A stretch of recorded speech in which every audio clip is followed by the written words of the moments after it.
El azufre pertenece al grupo 16 igual que el oxígeno, pero se comporta de forma distinta en cuanto a su estereoquímica. A diferencia del oxígeno, el azufre puede expandir su octeto gracias a sus orbitales 3D vacíos, lo que le permite formar estructuras más grandes y adoptar geometrías como la bipirámide trigonal. Además, sus enlaces CS y SS son más largos y flexibles, lo que aporta movilidad y conformaciones diversas a sus compuestos. Una característica importante es su estereoquímica dinámica. Muchos de los compuestos de azufre invierten rápidamente su configuración y, aunque hay excepciones donde sí se pueden aislar los enantiómeros estables. La quiralidad del azufre surge principalmente por su geometría piramidal, donde pares de electrones libres actúan como un cuarto sustituyente. Tipos de compuestos y quiralidad. Sulfuros. Parecidos a los éteres, solo pueden ser quirales si los grupos son diferentes y la quiralidad proviene de otro centro, no del azufre. Sulfóxidos. El azufre sí es un centro quiral cuando sus RR se cancelan entre sí. Su configuración es estable porque la inversión es lenta, por eso pueden aislarse en antiómeros. Sales de sulfonio. Tienen geometría tetraédrica. Son quirales si los grupos son distintos. También permiten aislar enantiómeros por su inversión lenta. Sulfonas. No son quirales porque tienen dos oxígenos idénticos unidos al azufre, generando un plano de simetría.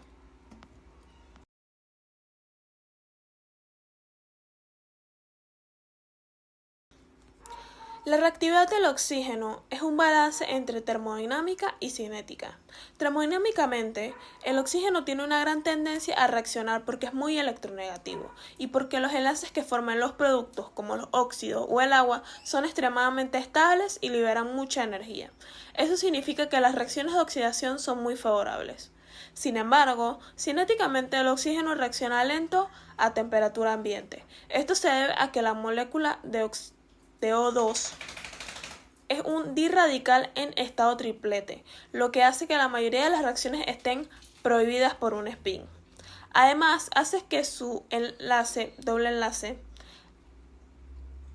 sea fuerte y requiera mucha energía para romperse.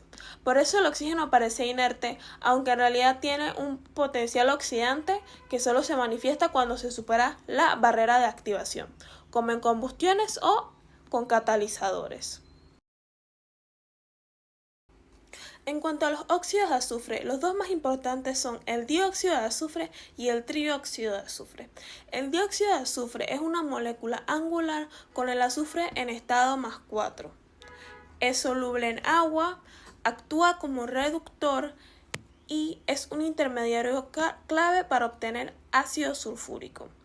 El trióxido de azufre es un oxidante muy fuerte, de estructura trigonal plana, en fase gaseosa y reacciona violentamente con agua para formar ácido sulfúrico. Además, el dióxido de azufre y el trióxido de azufre, el azufre forma oxohalogenuros relevantes como el cloruro de sulfurilo y el cloruro de tionilo.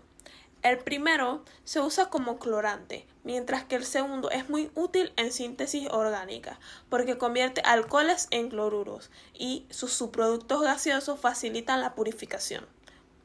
Los óxidos de selenio y telurio son análogos del azufre, pero cambian notablemente al bajar en el grupo. El dióxido de selenio es un sólido volátil que actúa como oxidante y se usa en transformaciones orgánicas específicas. El trióxido de selenio, por su lado, es muy higroscópico y un oxidante extremadamente fuerte. En el caso del telurio, el dióxido de telurio es un sólido polimérico poco soluble y con carácter anfotero, mientras que el trióxido de telurio es menos estable, pero también un fuerte oxidante. A medida que descendemos en el grupo, del azufre al selenio y luego al telurio, los ácidos se vuelven menos volátiles, más poliméricos y con un comportamiento más metálico. Y el estado de oxidación más 4 se vuelve más estable que el más 6. Finalmente, los oxohalogenuros de calcógenos incluyen compuestos como EOX a la 2 o EO2X a la 2. Y otros donde E puede ser azufre, selenio o telurio y X un halógeno. Los más comunes son los cloruros de tionilo, el cloruro de sulfurilo, el fluoruro de sulfurilo. Los oxosulfuros son más estables, mientras que los que tienen cloro o bromo tienden a hidrolizarse con mayor facilidad. A medida que aumenta el tamaño del átomo central de azufre a telurio, también aumenta su fuerza como ácido de Lewis, por lo que compuestos como el óxido cloruro de selenio y el dicloruro de telurio son más susceptibles a aceptar electrones que los análogos de azufre. En general, estos oxohalogenuros son reactivos, útiles y en muchos casos agentes halogenantes importantes en la síntesis química.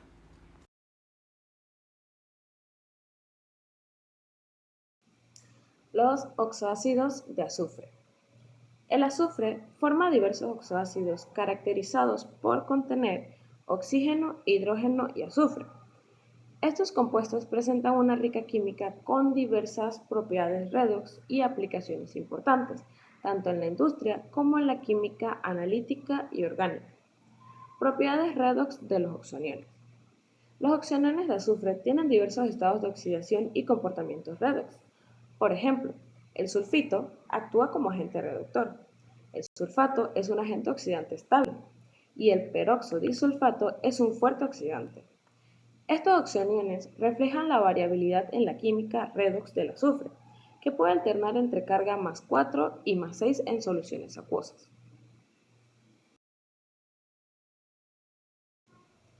El ácido sulfúrico como disolvente.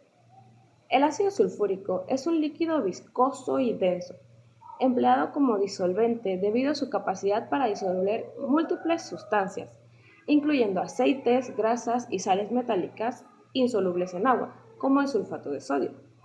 Además de su función como ácido fuerte, actúa como agente deshidratante y oxidante en reacciones químicas. Los ácidos sulfuroso y disulfuroso. El ácido sulfuroso es un ácido débil y menos estable, generalmente generado en solución. Tiene propiedades tanto reductoras y se usa en procesos de blanqueo. El ácido disulfuroso, también conocido como ácido metabisulfito, es resultado de la combinación de dos moléculas de ácido sulfuroso, utilizado como conservante y agente reductor en la industria alimentaria y química. Por otro lado, el ácido tiosulfúrico es un oxoácido con un átomo de oxígeno sustituido por azufre. Posee propiedades redox especiales y forma sales conocidas como tiosulfatos, que son estables en soluciones neutras o alcalinas. Se usan aplicaciones químicas específicas debido a su reactividad particular. El ácido peroxosulfúrico. Entre estos destaca el ácido peroxosulfúrico o ácido persulfúrico, que es un potente agente oxidante y se emplea en síntesis orgánica y tratamiento de aguas. Es sensible al calor y forma cristales que se descomponen a 60 grados Celsius. Su producción involucra peróxido de hidrógeno y ácido sulfúrico concentrado. Acá tenemos los ácidos ditionoso y ditiónico. Estos ácidos son variantes menos comunes relacionados con la química del azufre. El ácido ditionoso y ácido ditiónico presentan diferentes estados de oxidación y se encuentran en compuestos con propiedades tanto reductoras como oxidantes dependiendo del entorno químico. Y por último, los ácidos politiónicos. Los ácidos politiónicos contienen cadenas de átomos de azufre enlazados con oxígeno, formando estructuras con múltiples átomos de azufre, como el tritionato o poliazufratos. Estos ácidos tienen aplicaciones en química avanzada y muestran complejidad estructural y reactividad particular.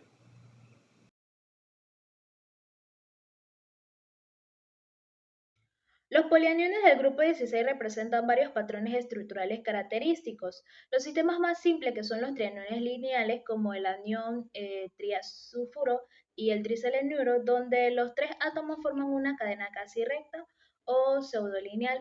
En estas especies los electrones no se quedan como atorados entre cada par del metal, sino que se extienden por toda la molécula, generando lo que es un comportamiento parecido a un sistema conjugado. Bien, esta deslocalización explica por qué estos trianiones solo se estabilizan en medios muy específicos y por qué absorben a una luz visible a través de las transiciones del tipo pi a pi antienlazante. Cuando la cadena aumenta la longitud, como en el caso del tetrasulfuro, el pentasulfuro o el hexasulfuro, la estructura deja de ser recta y adopta un arreglo tipo zigzag en los enlaces azufre-azufre que rondan los alrededor de 2.05 Armstrong. Bien, este incremento del tamaño favorece una mayor deslocalización electrónica y reduce el band gap, que es un comportamiento similar a pequeñas cadenas de polímeros. Por eso estos aniones son considerados precursores útiles para materiales basados en sulfuro y seleniuros. Cuando la cadena entonces se cierra y forma lo que son los anillos, como en el caso del octasulfuro, la geometría aún recuerda lo que es una corona del azufre neutro, pero la carga en este caso adicional introduce cambios notorios que hace que los enlaces se alarguen y la simetría se rompe, también la densidad electrónica se vuelve un poco más flexible. Esto vuelve al anillo cargado mucho más reactivo y con propiedades electrónicas diferentes al de un ciclo neutro. Y finalmente tenemos los clústeres tetratómicos como el tetrasulfseleniuro y el tetratelururo, que adoptan una típica geometría tipo mariposa o butterfly, donde dos átomos están más elevados y los otros dos forman lo que son las bases.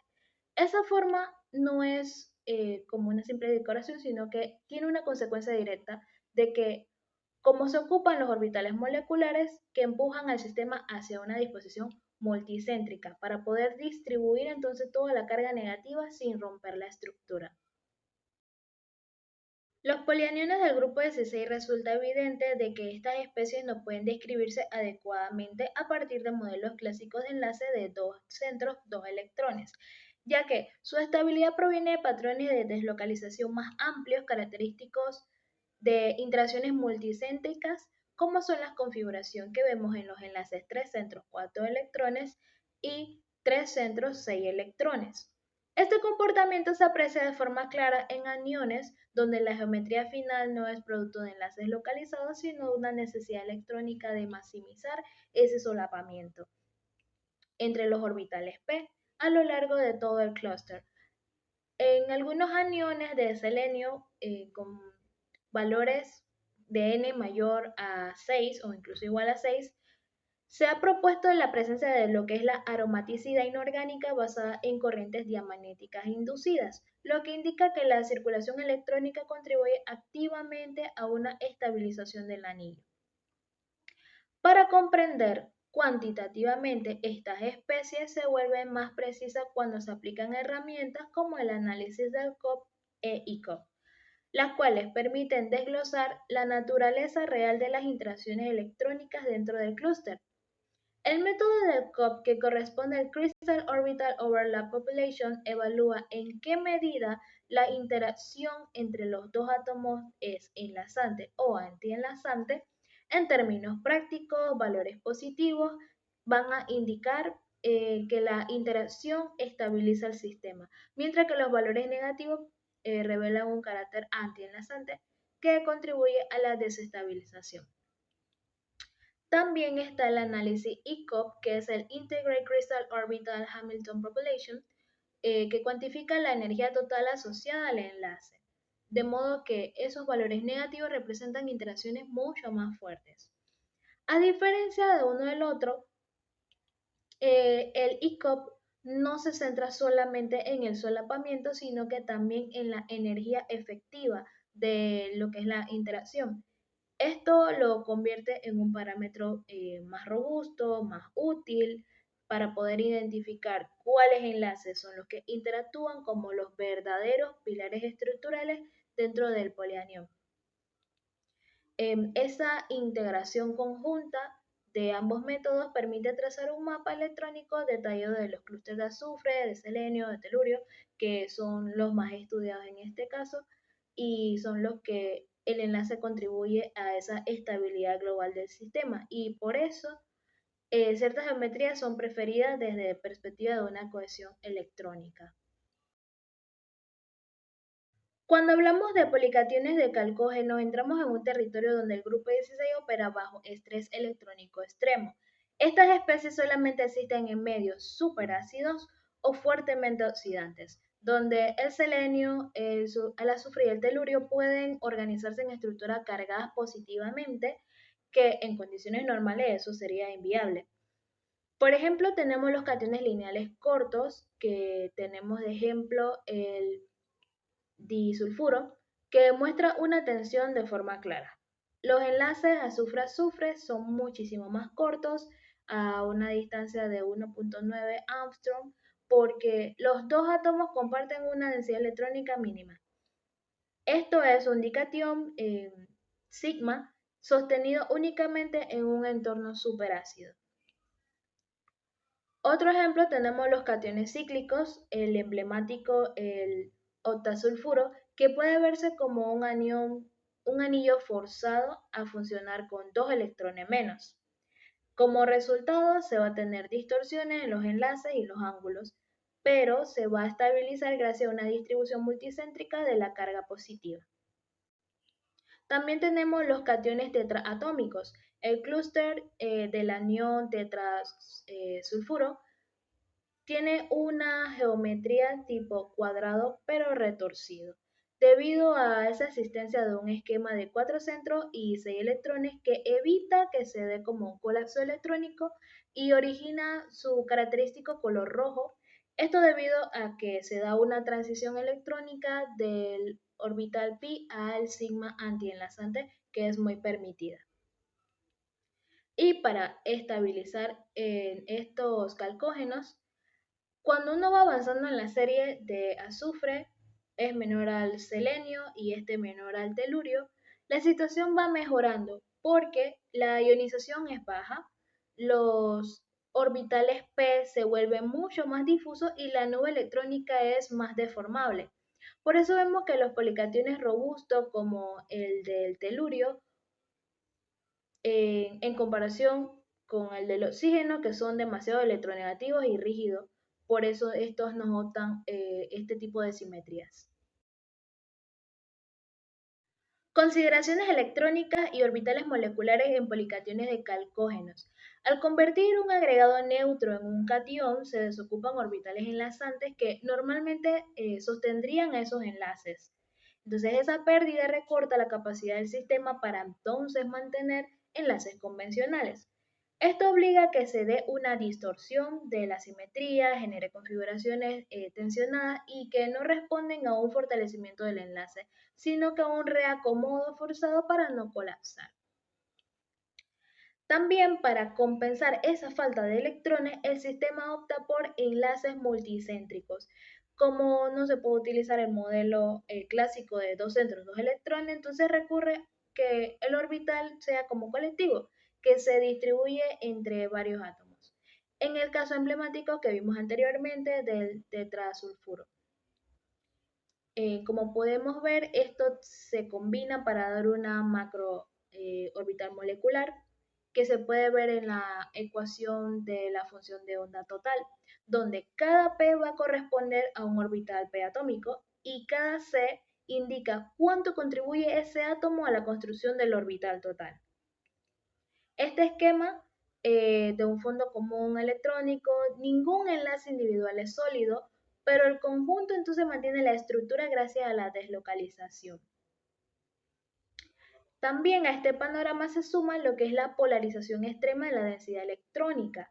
Esto impulsa por la presencia de aniones superácidos como el hexafluoruro antimoniato, que tiran como la nube electrónica y va a deformar adicionalmente la estructura. Aquí se da lo que es un impacto, porque como resultado la densidad electrónica se desplaza de un lado a otro opuesto al anión y los enlaces de los metales más cercanos al anión quedan más desocupados, quedan más débiles y más cortos. Eso que la geometría completa se ajusta para minimizar entonces la desestabilización electrónica, dando lo que son manifestaciones estructurales que vimos anteriormente en las geometrías, donde se da distorsiones marcadas en los anillos, se da aplanamiento o arqueamiento de los sistemas y también asimetría severa, o sea, se da amplificaciones de la difusividad de los orbitales 5p. En síntesis, la combinación de la pérdida de electrones enlazantes, los enlaces multicéntricos convencionarios y la polarización extrema explica que estos policationes adoptan simetrías tan poco intuitivas y aún así logran mantenerse funcionales bajo condiciones superácidas.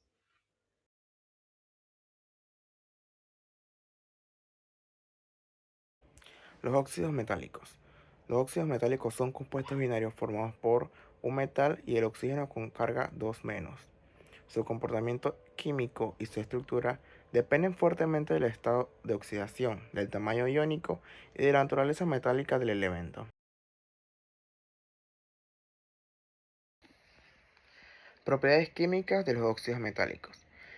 Los óxidos metálicos muestran un comportamiento químico que surge directamente de la densidad de carga del catión, su estado de oxidación y el grado de covalencia inducida por la polarización del anión óxido. A nivel de baja oxidación, el catión metálico posee baja carga-volumen, lo que reduce su capacidad polarizante. Esto favorece un enlace más iónico y conduce a óxidos fuertemente básicos, los cuales se hidratan o reaccionan con protones para generar hidróxidos. Conforme aumenta el estado de oxidación y el catión adquiere mayor poder polarizante, distorsiona la nube electrónica del oxígeno y aumenta el carácter covalente, lo que gradualmente transforma los óxidos básicos a anfóteros y finalmente a ácidos, como ocurre en los óxidos de vanadio, cromo, manganeso y molibdeno. Este comportamiento está relacionado con el principio de Pearson, es decir, ácidos y bases duros y blandos. Los metales duros en oxidaciones altas se coordinan fuertemente al oxígeno, favoreciendo la formación de oxoaniones como cromatos, sulfatos o permanganatos. En el ámbito redox, los óxidos son esenciales porque pueden ser reservorios de electrones. Algunos óxidos con metales de oxidación altas, como el dióxido de manganeso o el trióxido de dicromo, actúan como oxidantes sólidos en procesos heterogéneos, debido a su accesibilidad en orbitales de vacíos. En contraste, óxidos como el monóxido de hierro o el monóxido de dicobre contienen metales en estados reducidos y pueden actuar como reductores, especialmente a altas temperaturas, lo cual es fundamental para procesos metalúrgicos. Además, muchos óxidos metálicos exhiben transiciones redox interconectadas con defectos cristalinos. También es importante destacar que la estabilidad térmica se correlaciona con la energía de red. Óxidos de metales alcalinos y alcalinoterrios poseen energía de red altísima y por ello son difíciles de reducir, mientras que óxidos de transición presentan estabilidad modulada por la ocupación de orbitales d, lo que determina si la reducción ocurre por rutas tipo reducción, topotácticas, disproporción o liberación de oxígenos. Las tendencias estructurales en óxidos metálicos. Las estructuras de los óxidos metálicos se explican mediante la relación entre radios iónicos, la coordinación preferida del catión y la ocupación de orbitales d, que introduce efectos de distorsión como Jahn-Teller. Los metales muy electropositivos presentan estructuras fuertemente iónicas, usualmente de coordinación alta, como el tipo de cloruro de sodio en dióxido de calcio, o la antifluorita en el monóxido de dilitio. En metales de transición, la estructura depende finalmente de la geometría que minimiza la energía electrónica. Por ejemplo, el dióxido de titanio, que adopta estructura rutilo, mientras que el dióxido de zinc posee una disposición Wurtzita, reflejando su configuración electrónica de 10.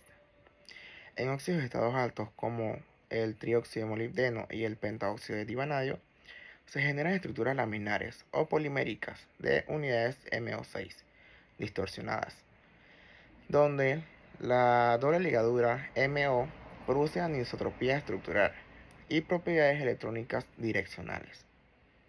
Un rasgo esencial de los óxidos metálicos avanzados es la no estereoquímica. Es muy común en óxidos de transición.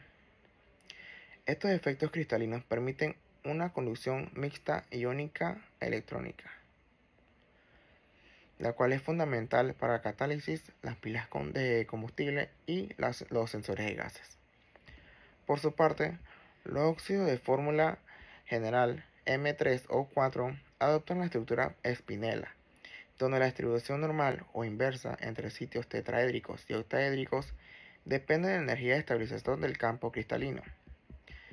El tetraóxido de trihierro es un ejemplo que muestra una espinela inversa debido a la preferencia del hierro 3+, de ocupar sitios octaédricos, mientras que el hierro 2+, está más por la estabilización electrónica.